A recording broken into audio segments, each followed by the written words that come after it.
రజనీకాంత్ హీరోగా టీజే జ్ఞానవేల్ తెరకెక్కించిన సినిమా వెట్టయాన్ భారీ అంచనాల మధ్య దసరా కానుకగా అక్టోబర్ 10న విడుదల కానుంది.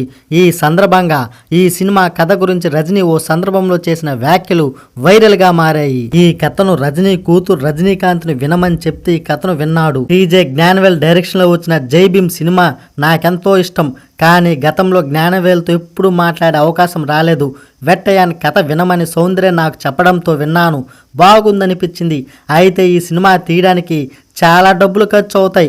అందుకే కథలో కొన్ని కమర్షియల్ ఎలిమెంట్స్ యాడ్ చేయని కోరాను. నన్ను 10 రోజులు టైం అడిగాడు. కమర్షియల్ సినిమాగా మారుస్తాను, కానీ నెల్సన్ దిలీప్ కుమార్, లోకేష్ కనకరాజుల సినిమాలాగా మార్చలేను.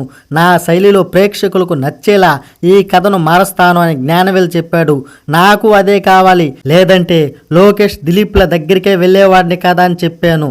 10 రోజుల తర్వాత కథలో మార్పులు చేసి తీసుకొచ్చాడు. అది చూసి నేను ఆశ్చర్యపోయాను. ఈ సినిమాలో కమర్షియల్ ఎలివేషన్ సూపర్గా ఉన్నాయి. అయితే ఈ సినిమాకి మ్యూజిక్ డైరెక్టర్గా అనిరుద్ధే కావాలని నేను పట్టుబట్టానన్నాడు రజనీ. తమిళనాడులో గతంలో జరిగిన బోటకపు ఎన్కౌంటర్ నేపథ్యంలో దర్శకుడు టీజే జ్ఞానవేల్ ఈ సినిమాని తెరకెక్కించాడు.